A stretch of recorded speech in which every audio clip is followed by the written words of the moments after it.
Tonight, broadcasting live from our studios here at QUT in Kelvin Grove, the brand new TV show featuring film, arts and culture. It's time for Late Night ViewPoint.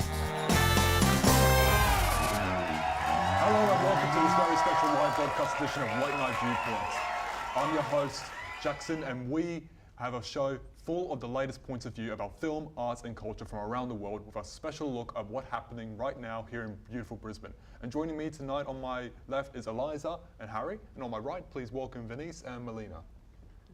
Okay, let's get started on Late Night ViewPoint with our first topic, e-scooters. Great idea or just too dangerous? Way too dangerous.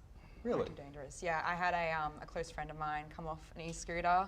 Unfortunately, fell into a wall, ended up in hospital. So yeah, that was pretty brutal. Ouch. Yeah, but she still rides an e-scooter occasionally, and I do as well. Oh, sweet. So yeah, I think you need to know the risks for sure. Yeah.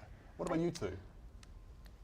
You go. I definitely think they're pretty handy. They're obviously there's always risks around motored vehicles and stuff like that, but like just getting to uni, like that kind of middle distance where you don't want to drive, but it's too much of a walk, e-scooters are just really handy to have.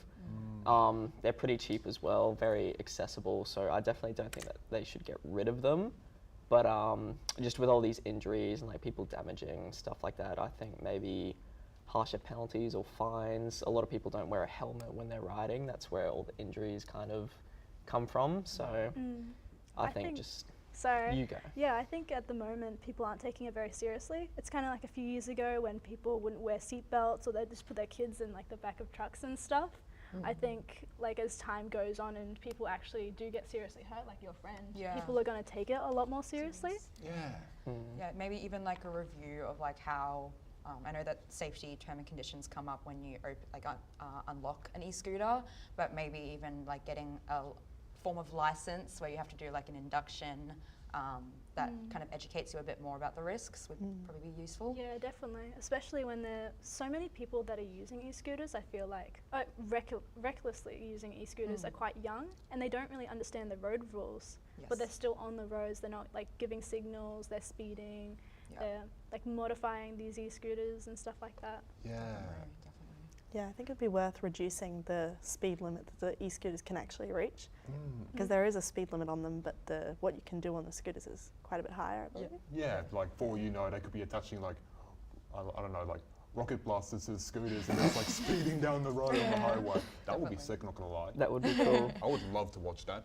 I think they're doing that with like more like electric bikes and stuff, so I think it'd be quite easy to do it to e-scooters as well. Definitely, Well, speaking of transport, that's one of the many things people struggle with, especially during the cost of living crisis. Like people can't afford homes, and that's just helping with damaging their finances, especially their education. And do you guys got any tips on how to survive? Yeah, well, with transport, I definitely would not be able to afford a car, like with all the insurance and gas, like the gas and all the things that you need to pay for a car, and God forbid it like break down, I would not be able to afford that. Oh yeah. But it's a big struggle. I I was gonna say like transport is such a hard one because luckily we've had like bus fares change, so I think that's a really good thing for people who are struggling with transport. But buses don't go everywhere, which is a really hard one. I think Petrol prices. Petrol prices. Oh Lord. Pretty crazy. I'm from the Sunshine Coast, and where I live, fuel was like $1.70, whereas up here it's over $2 a litre. So I just really avoid driving in Brisbane. Yep. I think another big cost is like groceries. So I use a lot of like produce apps and stuff, so I can get discounted groceries, which is amazing. There's apps where you can buy like a mystery bag of food. It's like the end of the day kind of stock that they don't want to throw out. So that's a great way of saving for me. Yeah, I definitely would. Anytime I can, I'd go to Aldi before ever going to Woolies because the price difference is crazy, and I save so much money going there. And sometimes I'll go to the food bank at QT. Is really helpful. You can only go once a month, and they give you like a certain like 10 or so items that you get to select. And that really helps just kind of take a little bit of pressure off paying for food and groceries. Yeah. I should definitely use these tips. My grocery bills are pretty expensive. Yeah. these days, Yes, so. absolutely. Yeah. Yeah. I think it's like the convenience of being able to go to the Woolies and get stuff is why people pay the money. Yeah. Going Yeah. out of your way to like source out cheaper groceries like takes time, and you need to have the knowledge. So I think a lot of people get stuck on that part. Yeah, Mm. I agree. Agreed, yeah. Whew. Anything else? Yeah. Well, actually, you know what? There's also another topic that I do like to talk about. Should all universities be free? Yes. Yeah, definitely. Short answer, yes. Yeah. But I do wonder if it was to be free, it would probably be funded by taxpayers' dollars. And I would want to ask you guys, what would you be willing to give up if uni was free? Like, Yeah. would you want to give up free and like I guess it'd affect like our 50 cent Transportation, shares yeah, that we yeah. have and stuff like that. All those little goodies the government throws out because we are like students, and all those extra little, you know, kind of pleasures that we have. Yeah.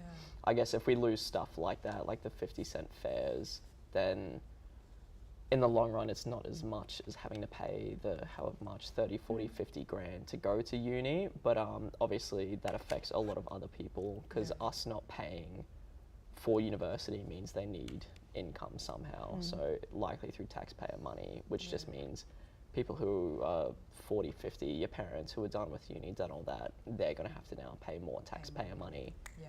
which kind of affects them. They've already dealt with their uni and everything, and all of a sudden they're paying It's more. such a big issue. Like there's so many different elements to it. Like I firmly believe that education isn't a privilege; it's like a right for people. And having such big debt can be a big, I guess, stress for people who don't come from a financially strong background.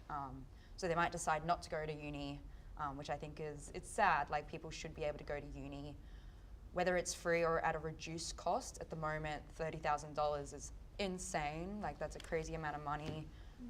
You know, especially from an arts perspective, like getting a job, it's not linear. You're not on a salary straight away. So yeah, it's definitely hard.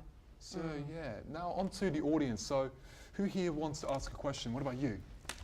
Hey, so just back on cost of living, how do you think it's going to change in the years coming up to the Olympics? Ooh, I reckon it's going to increase in my opinion. Like, there's no hope of it decreasing. Like, it's going to be like millions and millions more expensive. Like, I heard like the smallest home, like even with the horrible bathroom, costs like maybe like $900,000. Definitely. Yeah. The bathroom's horrible. Yeah. $900,000. Yeah, that like the rent that people are paying for like the quality of housing that they're living in is like it's not okay. And like the more people that are coming to Brisbane, heading towards the Olympics, I think the further people are going to be pushed out to the suburbs, which you know, it affects their public transport. It affects how much they're paying for fuel. Like it's such a knock-on effect. So yeah. It's going to be interesting for sure. Especially around the Olympics when, I mean, Airbnbs are already insanely popular, but as more people are tourists here and need those Airbnbs, there's a lot less rentals. Yes. Yeah. Well, I guess it's time to wrap up now. Well, yeah, it is time to wrap up now. Well, we are out of time already, so please thank my... All right, so yeah, actually, one more thing. Feel for 40. So yeah, we still got, what about the food? So, about the food, yeah. So yeah, about the cost of living. No, it's really interesting because like the question from the audience, I didn't even think really about how the Olympics would be affecting my rent, especially because of the rent that I'm paying at the moment. My budgeting is okay at the moment, but I will probably have to be moving to somewhere Oh, a sorry, bit now it's cheaper. time to wrap up. Well, we're out of time already, so please thank my wonderful guest, Harry, and everyone else, and yeah. Cool, yeah, thanks guys. Thank you, Appreciate that. Jackson. It's really Thank good. you. Wow, Yeah. it was so great talking with you guys. I assume someone was like yelling in your ear and stuff like that. Someone said Yeah. like 40 seconds, and I'll be like, wait. Yeah. Because someone said like 40 seconds, I've been like, someone...